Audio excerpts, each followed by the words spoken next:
Hello and welcome to another episode of All Politics is Local. All Politics is Local is a production of the Greater Blackstone Valley Democrats. For more information about the Greater Blackstone Valley Dems, feel free to visit our website at www.gbvdems.org. I'm your host, John Tian, and as usual, we have yet another great show planned for you tonight. Tonight is going to be in two parts. The first half hour is going to be spent with Mike Walsh, candidate for Selectmen here in the town of Milford, and the second half hour will be spent with Harold Rhodes.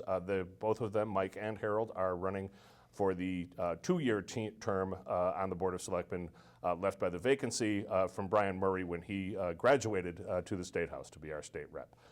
So, Mike, welcome to All Politics is Local. Thank you so much for being here tonight, for taking the time to talk about important issues with the town of Milford. Let's just dive right in. Sure. Why don't you answer the simple question that everybody always asks? Why are you running? Why do you want to be a selectman in the town of Milford?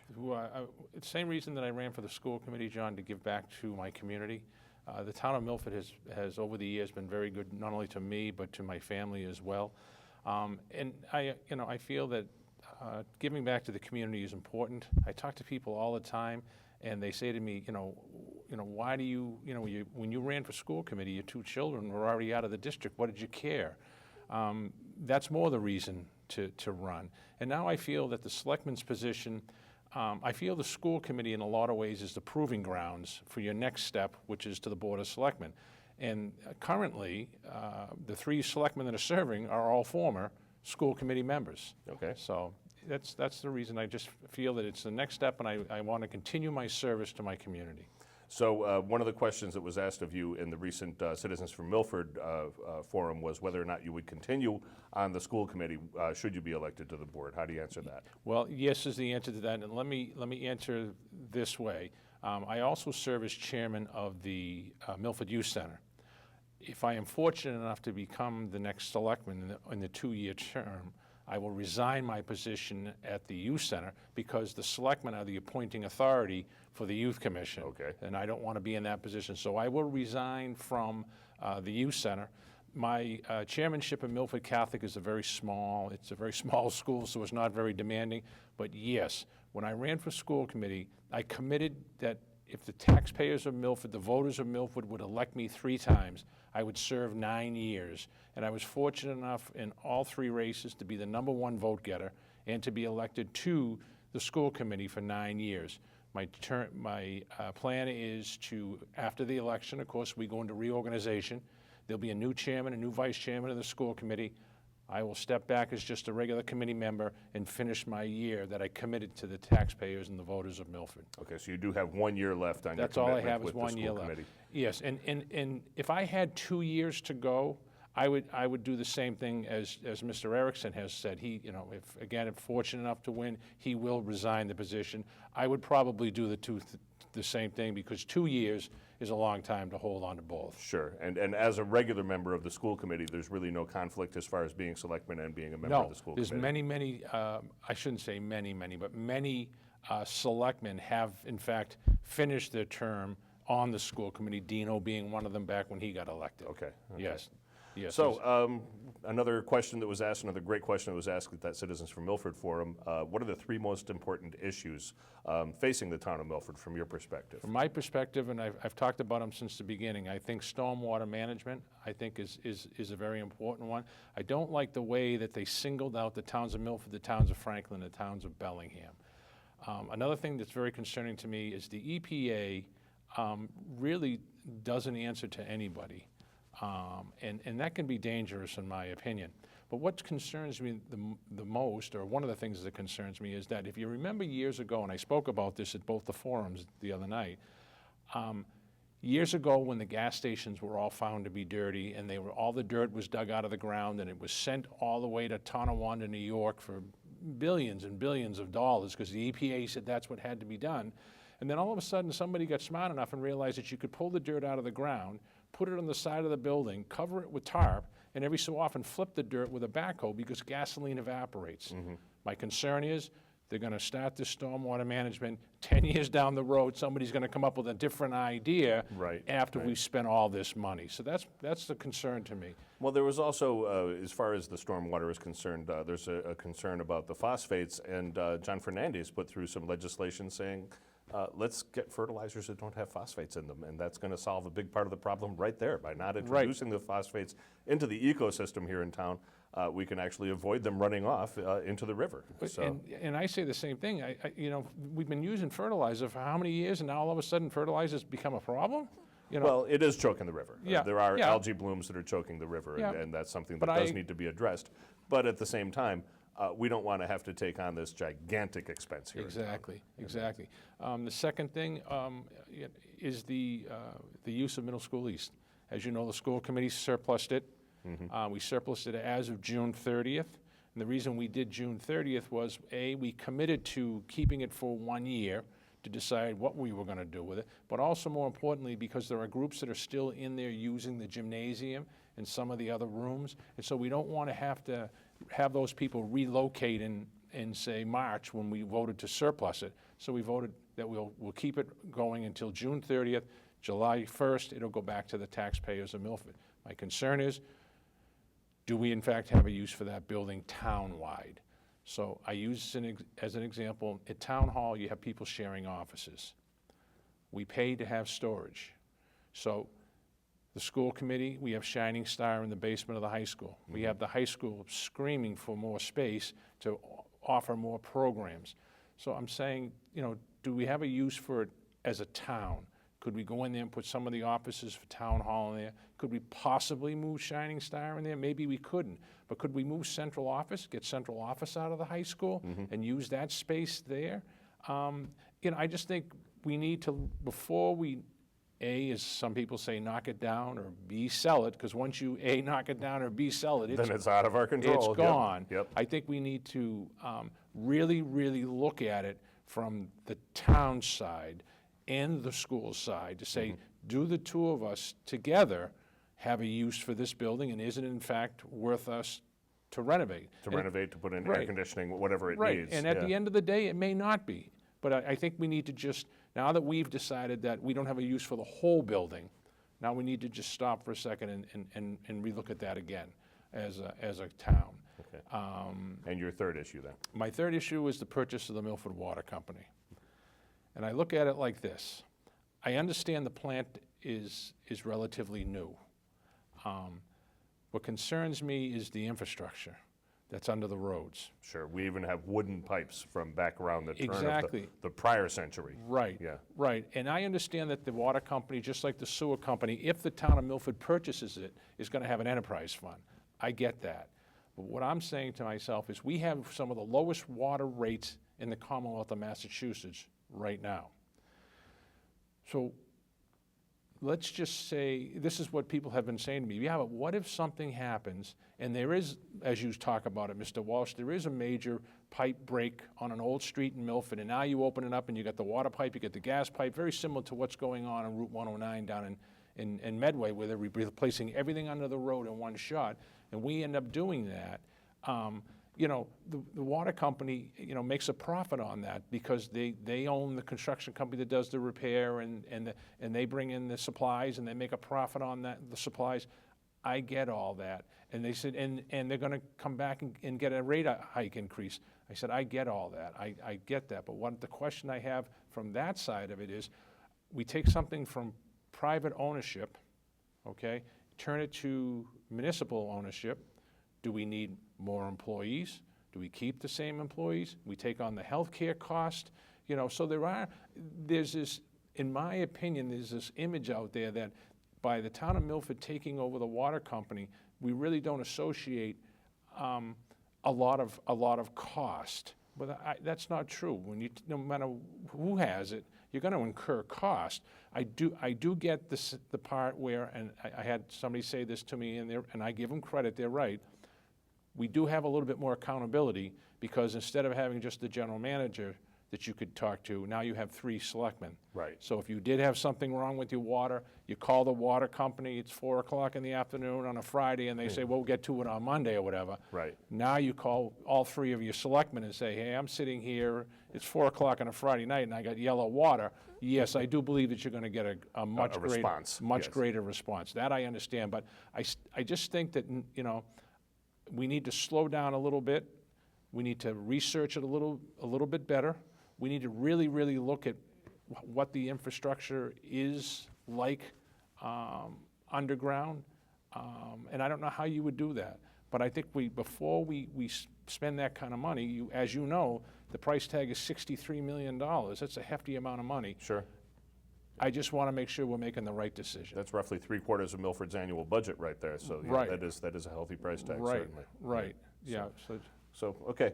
One of the bones of contention from the forum the other night was between you and Harold when you were on stage was something about a 6% budget increase, where Harold was saying that you were proposing a 6% budget increase, and you were saying, no, I did not propose That is a 6% not accurate. budget.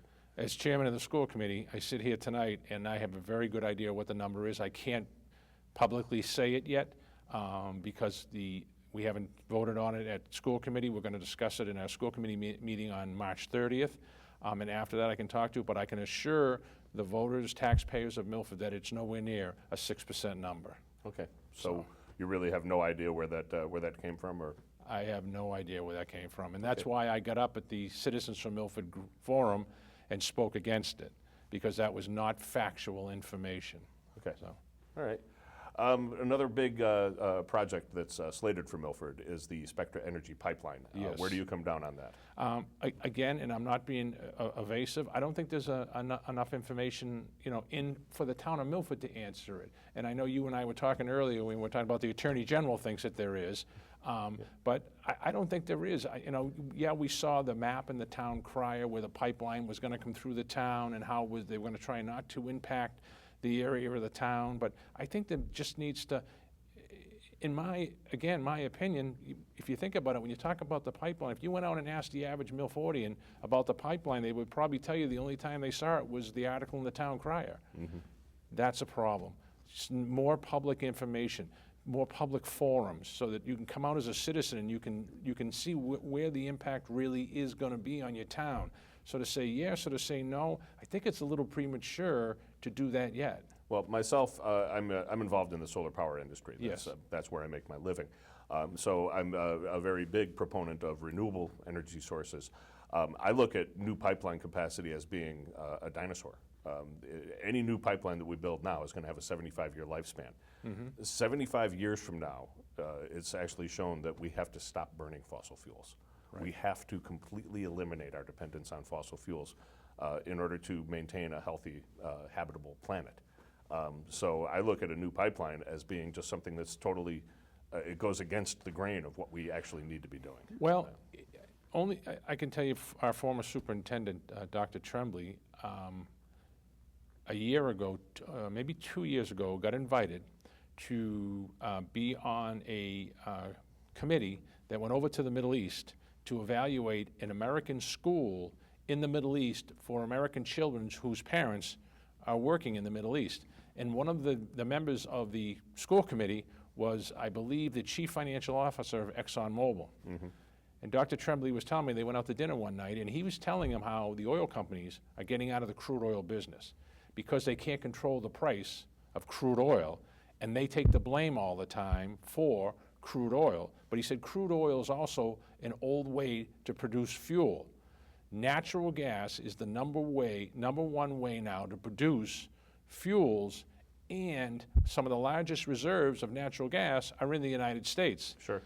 Being in the automobile business, it's funny that 6 or 7 months after he told me that story, we now have motor oil made from natural gas. Okay. Okay. There's a lot of products that are being, you look at now, they're pushing, you hear it on our local radio station, WMRC, you hear them pushing propane and natural gas heating systems. Mm-hmm. You know, if you're converting over, seriously, get away from oil. Get away from oil. You know, convert over to natural gas. So sure. You know, and I grew up over in Medfield, and the Shell pipeline has run through that town long before I was born, it went down my street.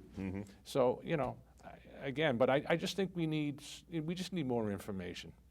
Okay. So yeah, we talked about the water company. Immigration is a hot topic. It sure is. What do you have to say on the immigration topic? Okay, and there's a lot of great points that are being made about immigration right now. One is absentee landlords.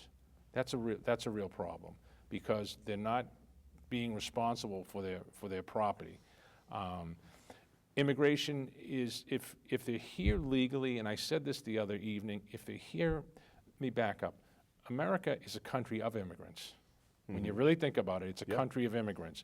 So if they're here legally, we have a moral and a legal obligation to help them, educate them, and show them the ways. And I always tell this story.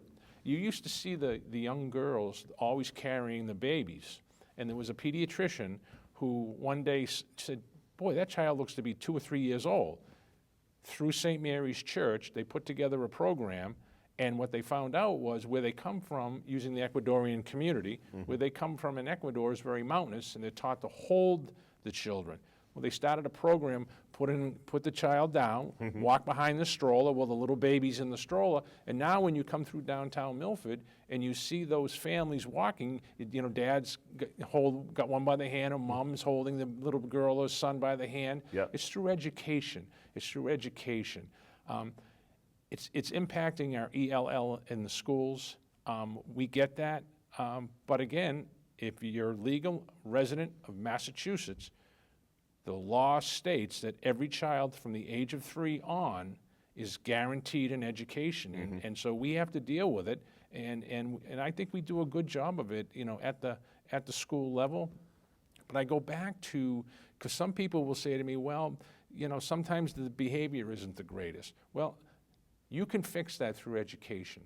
I know that St. Mary's runs a program for the immigrant community, as far as, you know, what's good, what's not good, proper behavior, you know, things like that. It's through education, and you can fix it, and that's why I'm such a strong advocate on education. But I think we need to go after these absentee landlords.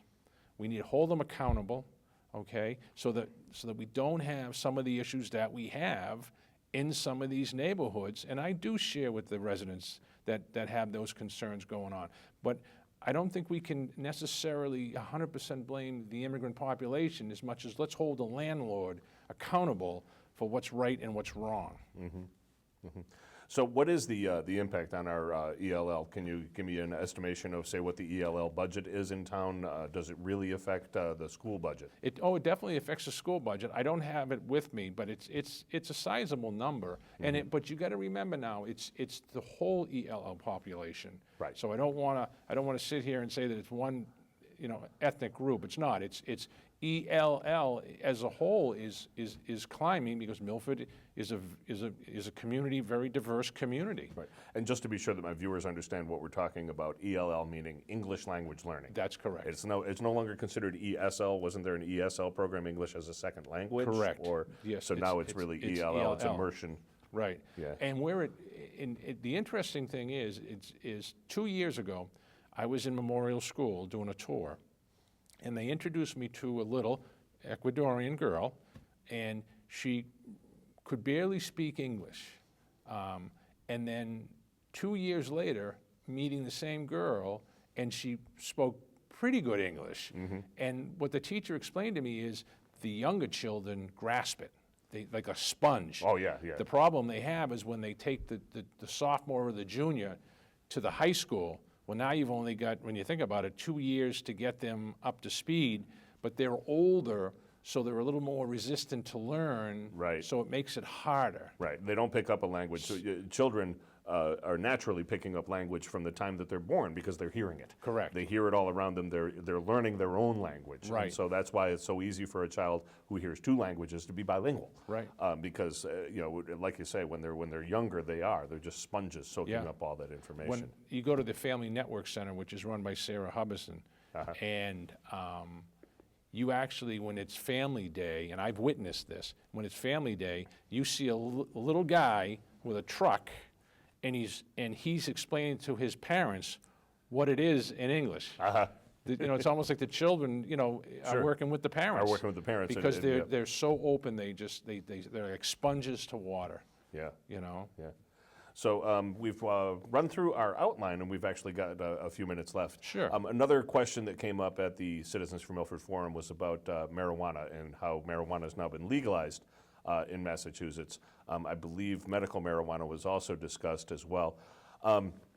For myself, I look at it this way. Bev Swimer asked the question about, would you be willing to keep marijuana dispensaries out of this town? I look at it this way. There are package stores all over town. There are bars all over town. And there are multiple stores all over the place that are selling cigarettes. All those package stores are selling cigarettes. Cigarettes and alcohol kill people. Every year, hundreds of thousands of Americans die due to alcohol and cigarettes. Nobody dies from marijuana. Marijuana's really been, it's the reefer madness thing that's really gotten people against marijuana. There's really not that much wrong with it. But that's my personal opinion. Your thoughts on the marijuana thing that's going on in town? I don't know if you can say that nobody's died from it, because I have a couple of different concerns. I got a call today from the Milford Daily News on it, and I said, he said, well, what would you do if it came to the town of Milford and the voters voted at town meeting to allow what we called the other night pot shops to be in Milford? I said, well, if the voters decided that, of course, I, as a selectman, would have to support that. But I would do everything in my power to make sure that I protected the businesses that are in this community right now. For instance, you look at Milford Federal, just put all that money into their building, did a beautiful job. You have Dominic Afonso's building, beautiful. You have the pediatric dentistry across the street. So I surely would do everything I could do to make sure that they didn't end up in areas where businesses were investing in themselves, trying to put the right image out there for the community. And so I would not support that. I don't support it anyway, as I openly said at the meeting. But to your statement, John, it not necessarily has it killed anybody. And I understand there are liquor stores all over town selling cigarettes and selling liquor. But we have a real issue in this country with opiates and heroin use. And I asked myself, did it start with marijuana? And did it leapfrog to something else because it wasn't strong? It could well have started with alcohol. Yeah. It could have started with mother's milk. Right. Yeah. Right. Yeah. I mean, yeah. It's hard to say. It really is hard to say. It's very hard to say. But I don't think it belongs in Milford. Well, we'll have to let the town. Would it be town meeting that decides that, or would it be zoning? I believe that it's got to be a zoning rec before it can go to town meeting. Yes, that's correct. Yeah. Yeah. So, but ultimately, it'll be a town meeting decision. okay. So we have about 5 minutes left. Yeah. What would you like to say to my viewers about why they should elect you to be our 2-year selectman? And I assume that after the 2-year stint, you'd probably be interested in running again for a full 3-year term. Yes, I would. What do you want to say to my viewers to talk about? I'd like them to take the time to look at my past 8 years on the school committee. The other night at the forum, there was a question, the old 2-to-1 vote type thing, and I said, when I first got on the school committee, there were years of the 4-to-3.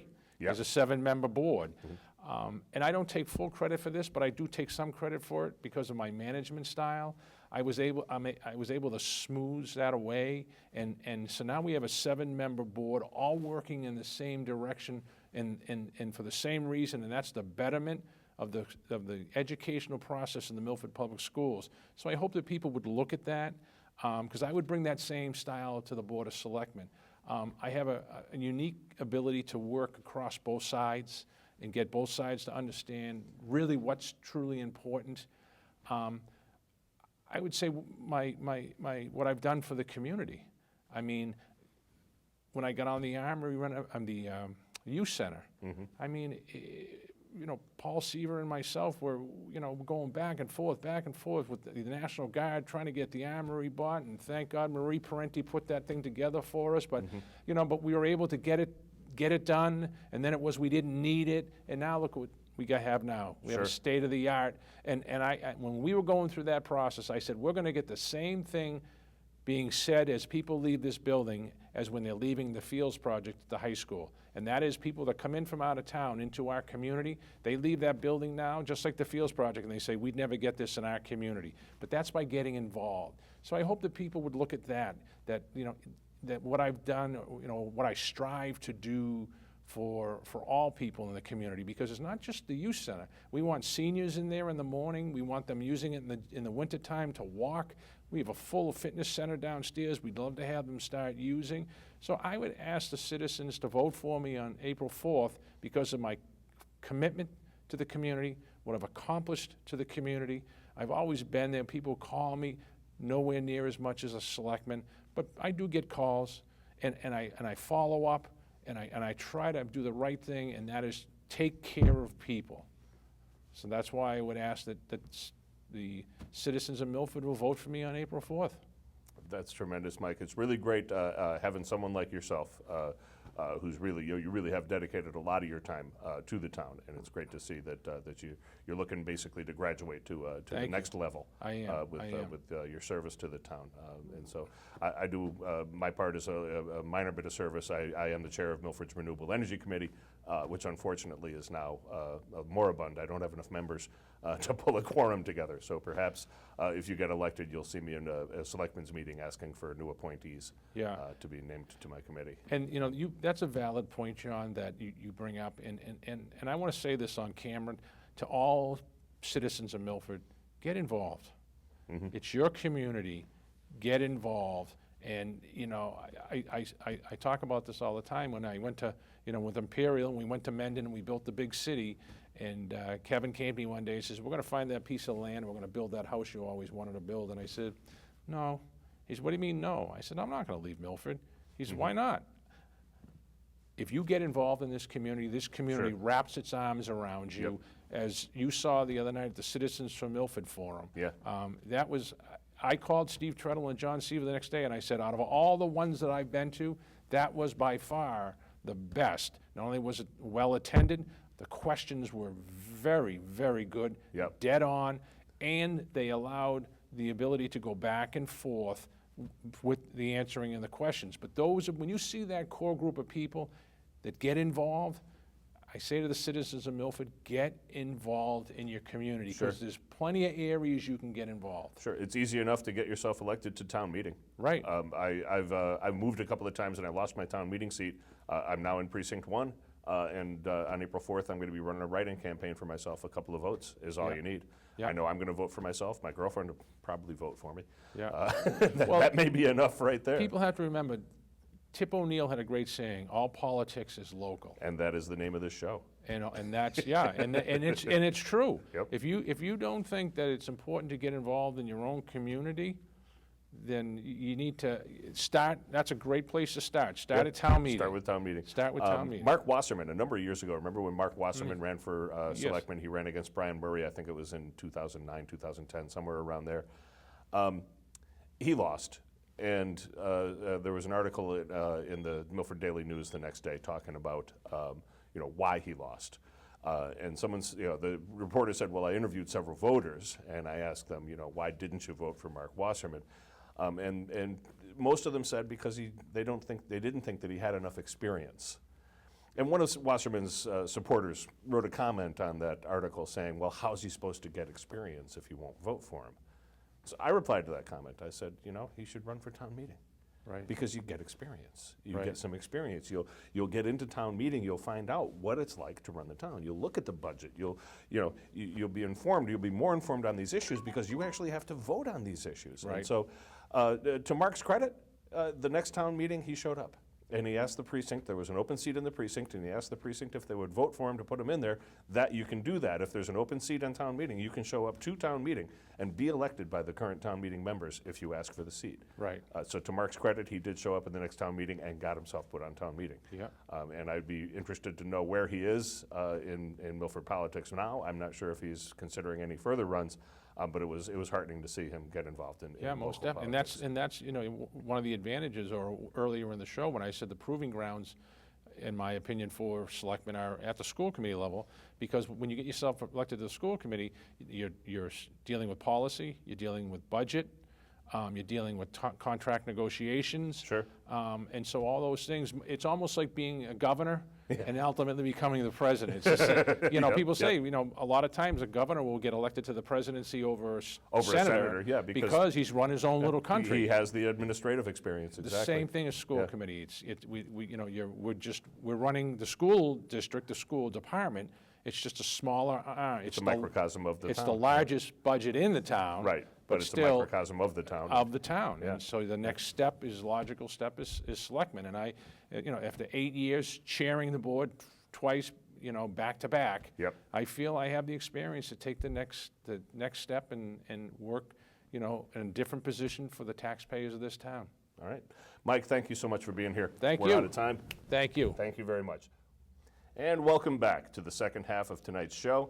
With me in the studio is Harold Rhodes, also a candidate for the 2-year seat on the Board of Selectmen that was vacated by Brian Murray when he moved up to the State House on Beacon Hill. Harold, thank you so much for taking the time to come on the show. Really appreciate having you here. John, thank you very much for having me. You're welcome, and let's just dive right in. We've got a half hour to talk about things.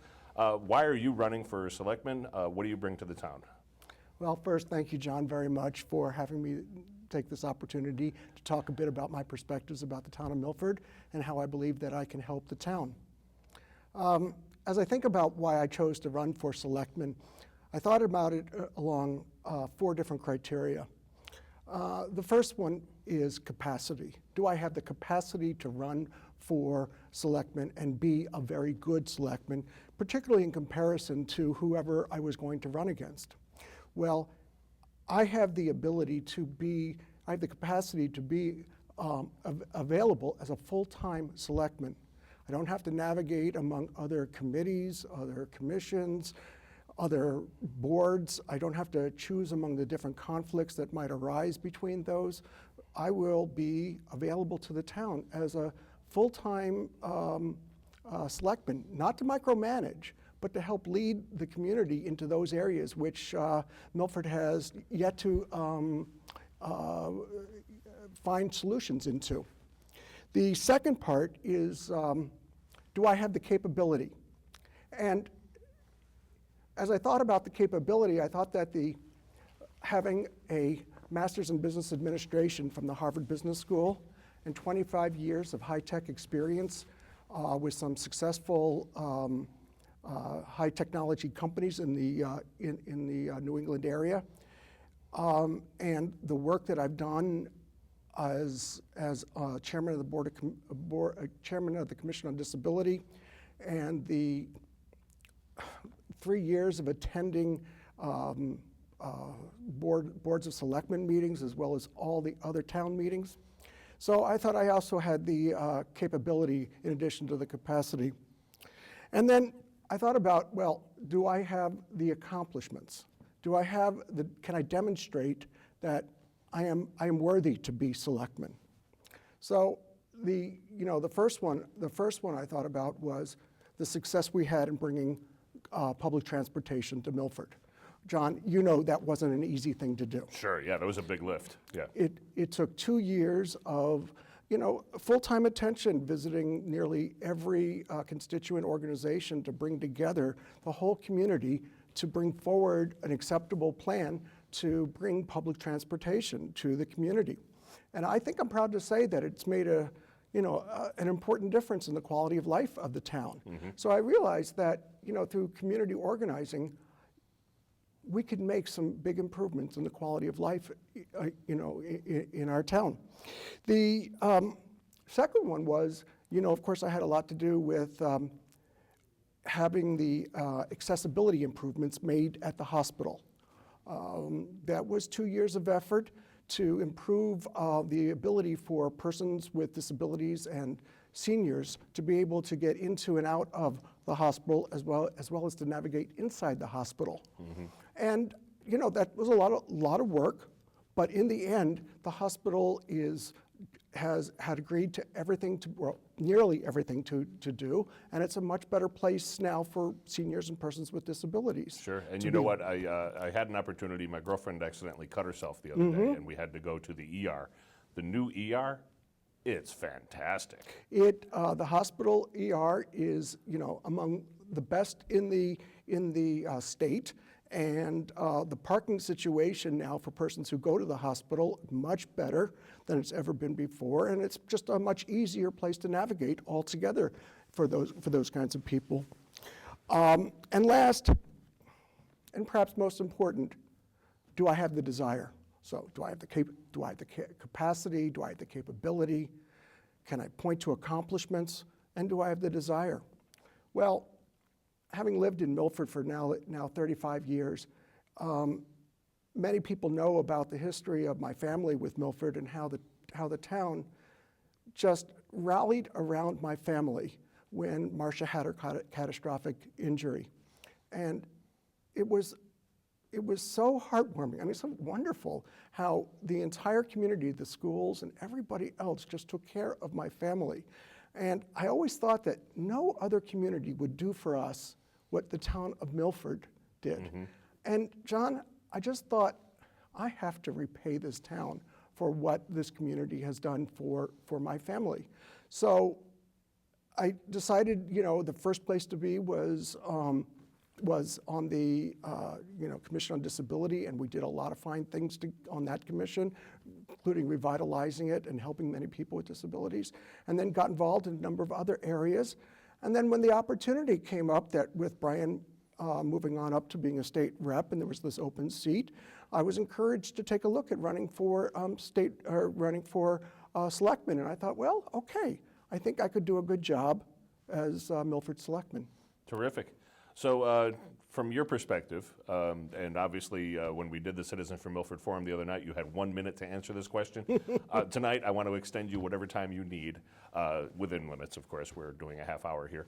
But what are the 3 most important issues facing the town of Milford? Well, I put them all under the category of quality of life. And I look at the quality of life issues along 4 different areas. First, traffic. I don't know, as I've knocked on nearly 600 doors, I don't know anyone when I've asked the question, what is on your mind? What would you like to see improved? If anyone didn't mention the problems that we have with traffic, and as you live on the western side of Milford, the impossibility of getting to 495 grows worse every day. And the town just needs to work hard and have some dedicated energy to improve both short-term, medium-term, and long-term the traffic situation in our town, because we just can't sustain this continued growth in the Blackstone Valley without a better solution to traffic. The second one is the continued improvement via the neighborhood task force. I think we've maybe not done as much work through the neighborhood task force as we should be doing, and that's led to some quality of life issues for some folks who live here in town. And I think by redoubling our energies and making that important to the Board of Selectmen and having reports on how we're doing in that area would be just a really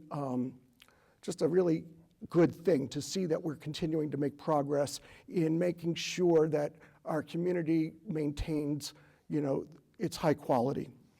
The third within this, in the area of quality of life, is I casually call it revitalization of downtown, but I mean a tremendous growth in how we value our downtown. Yes, downtown is improving by the economy improving, and that's good, and it will continue to improve. But what I see, John, is a dramatic improvement in the quality of our downtown, and that's possible. I mean, we can think forward 5 years and think, what would we like our downtown to really look like? Not just what is it going to naturally evolve to, but 5 years from now, what do we want it to be? Not an easy task, but a task that someone who's got the capacity and the capability and the energy can lead us to find the ways to make our downtown the pride of any other New England community. And those would be the 3 things. Now, of course, I have to mention stormwater.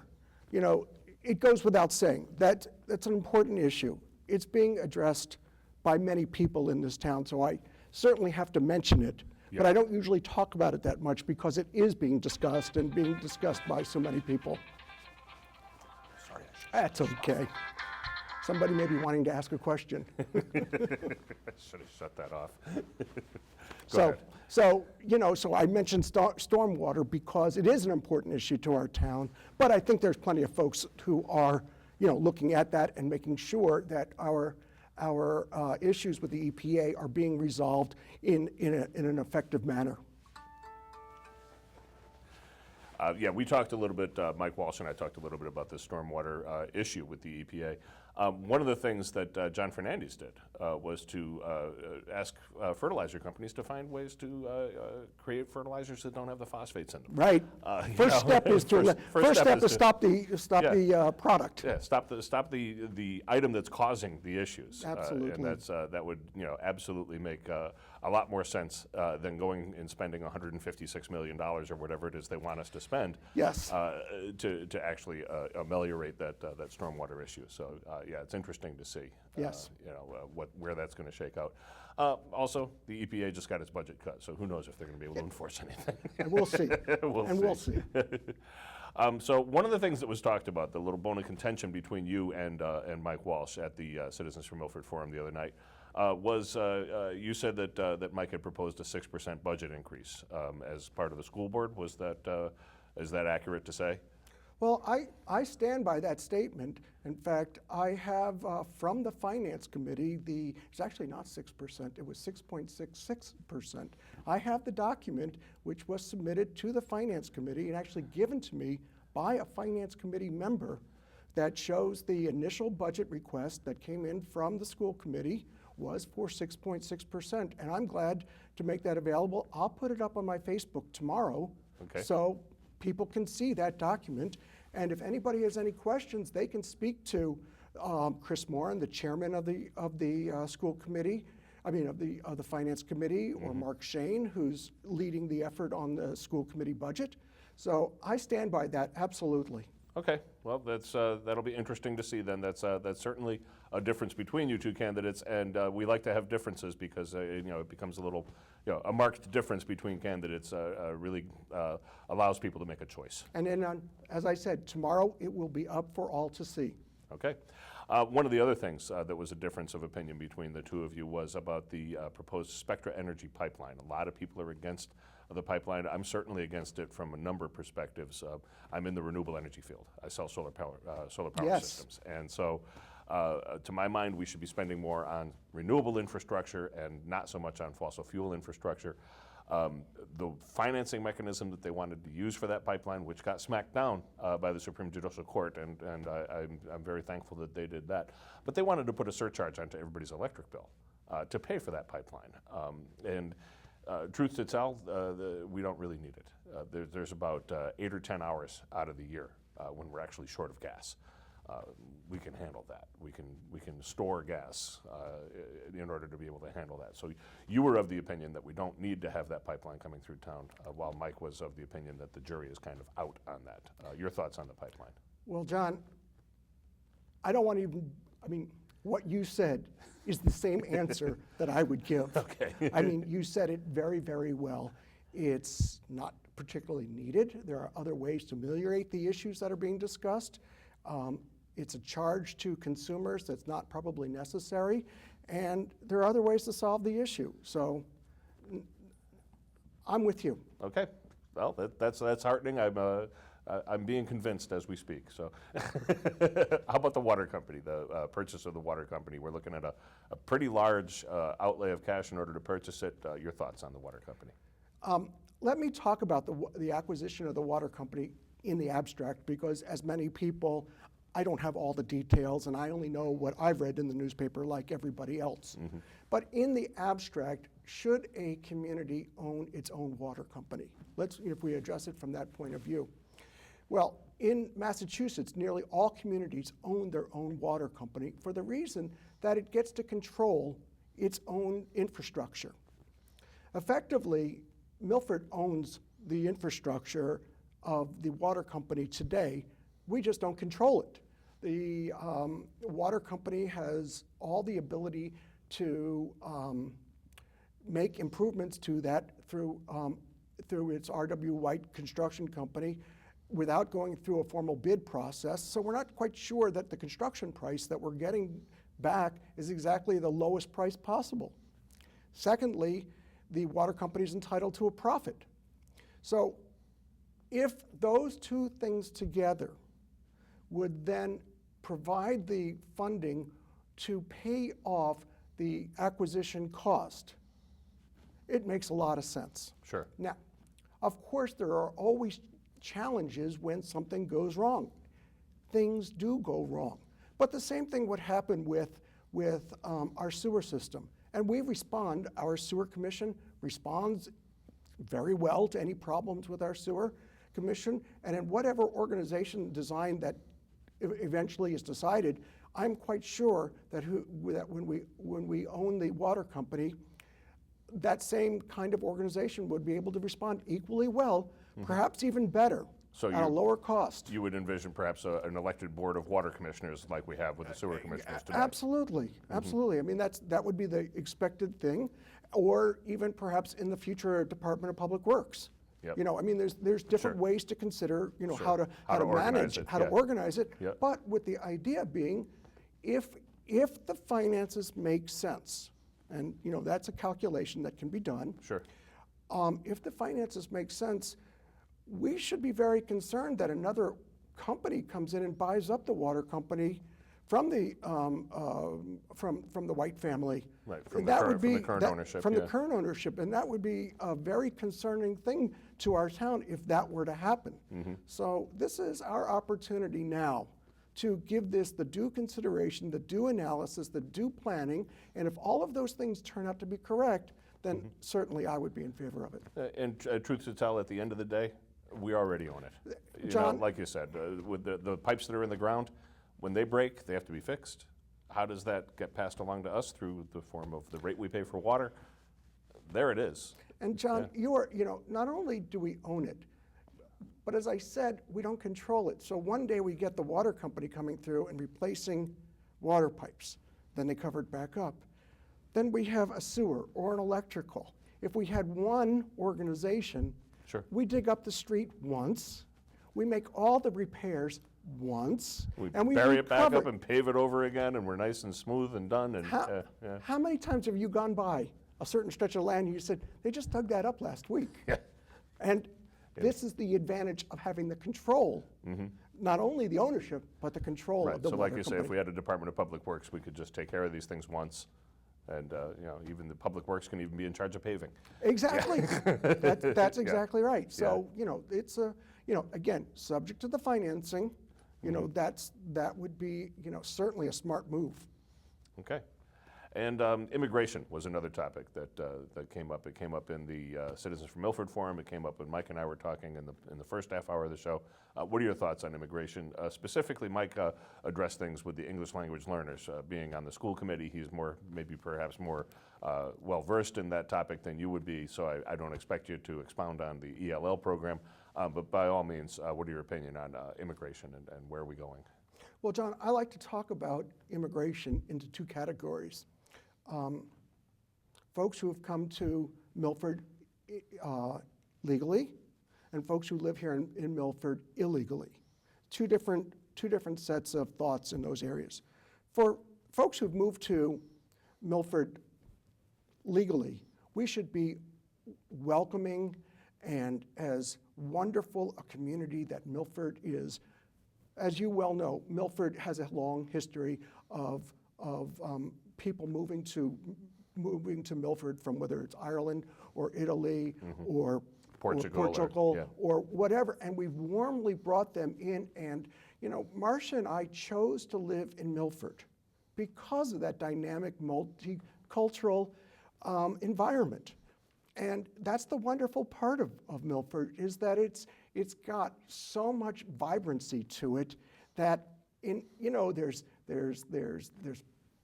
Portuguese activities, and then there's Irish activities, and there's Italian activities, and there's so much wonderful culture that's brought into the community. And that we should embrace and enjoy to its fullest extent. Now, illegal immigration is a whole separate other topic. And I support 100% how Chief O'Loughlin handles illegal immigration.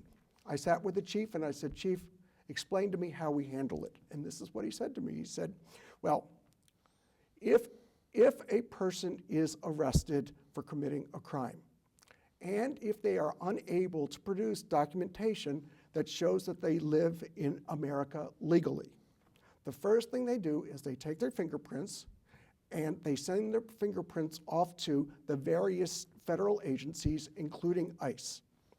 These agencies have the capability to respond with a detainer, okay? And that detainer is either 8, 12, or 24 hours, depending.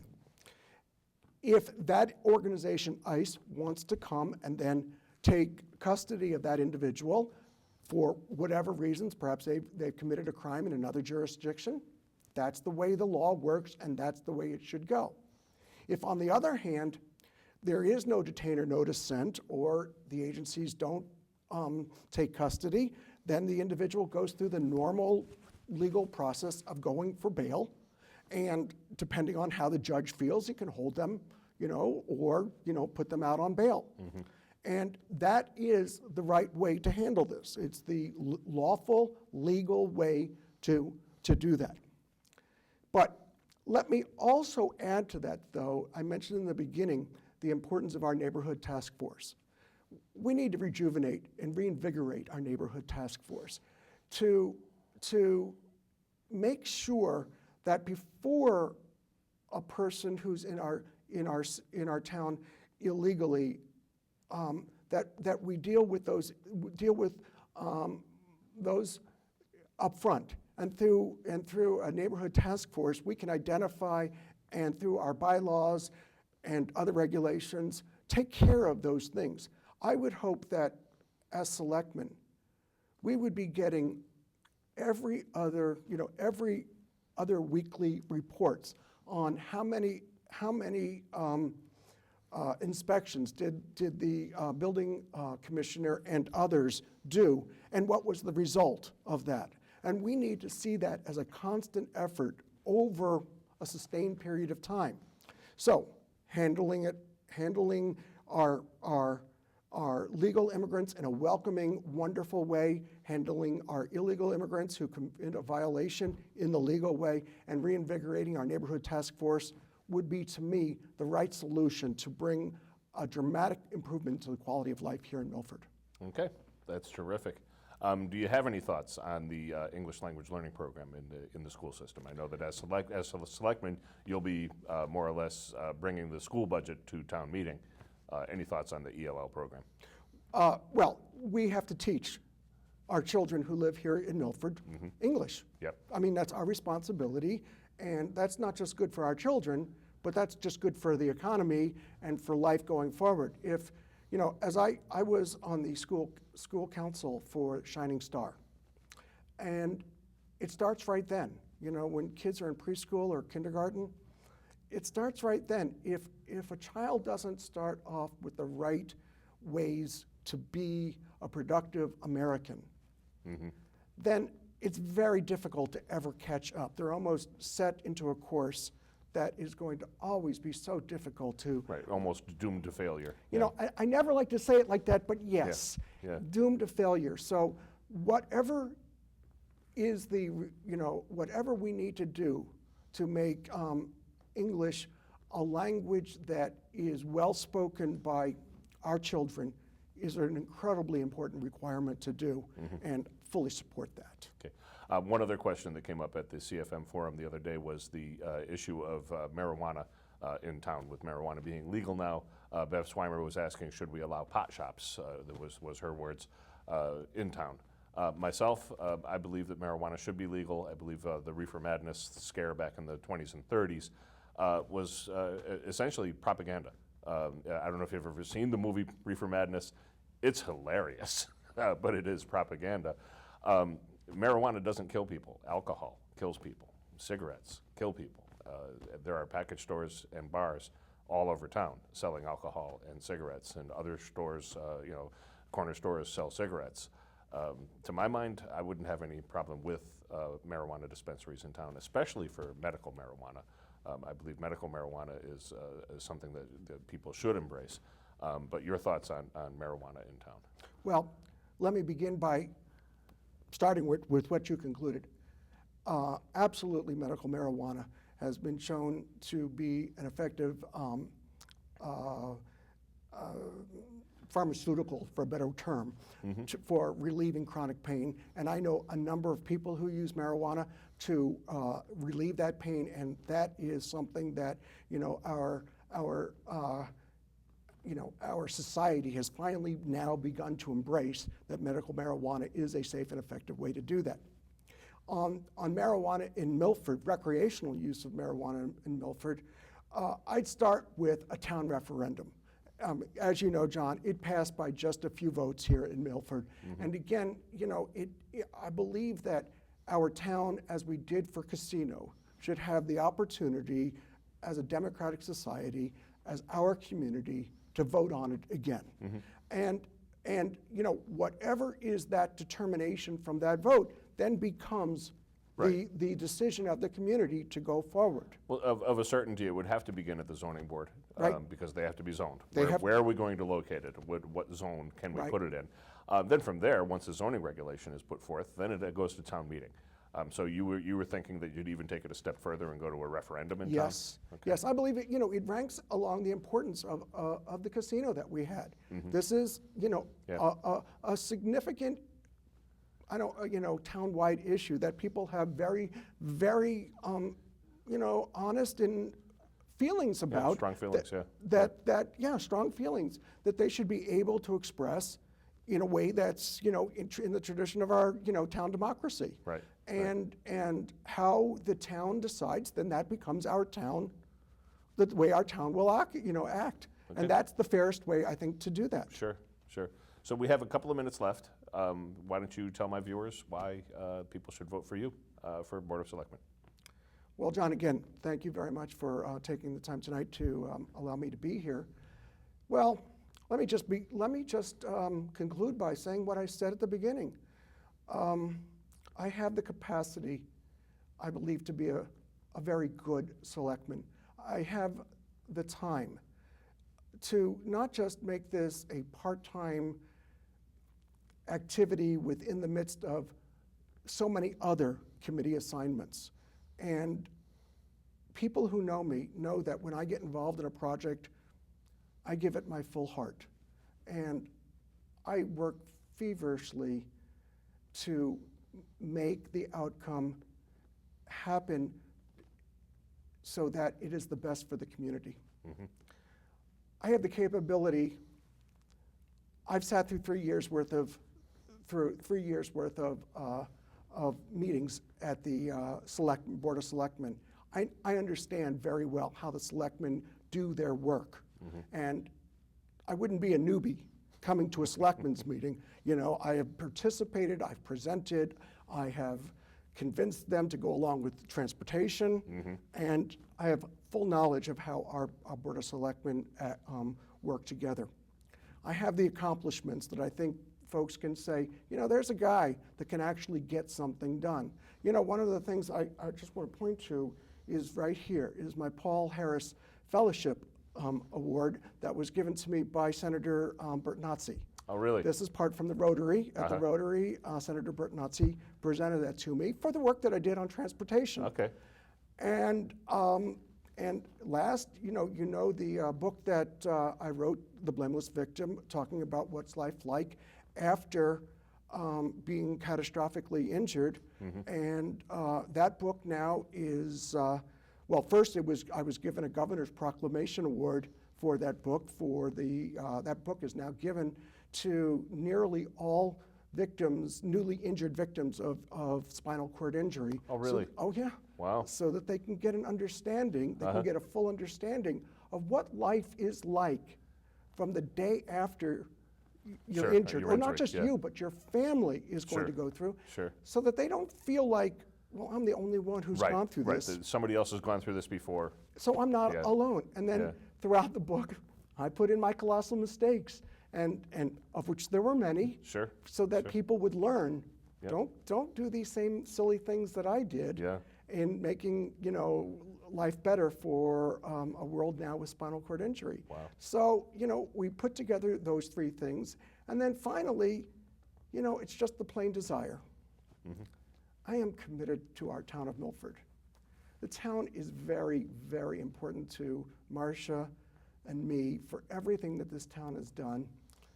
And I want so much to give back to this community by being the Board of Selectmen. So I hope that on April 4th, when people consider among the two candidates, that they'll think highly enough of me to give me their vote for the Board of Selectmen. All right, terrific. Harold, we have to leave it there. So thank you so much for coming in tonight. Really do appreciate being here and appreciate your service to the town and your willingness to do more. You've been watching All Politics is Local.